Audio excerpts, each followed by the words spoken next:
Amazon থেকে আমরা মাইকের জন্য ট্রাভেল ব্যাগ একটা অর্ডার করেছিলাম, সেটা আজকে এসছে, সেটা আমরা খুলবো।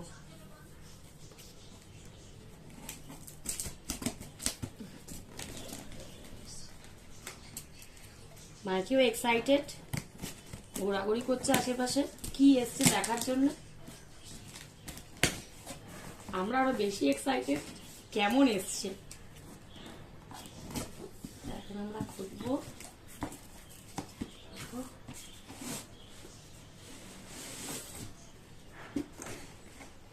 ব্যাগটা এরকম টাইপের, এটা এরকম কিছু একটা, এটা নিচে পাতার জন্য, এইটা এরকম ভাবে আটকাতে হবে। খুব ভালো, খুব ভালো হয়েছে ব্যাগটা। এখানে নেট মতো আছে, এটা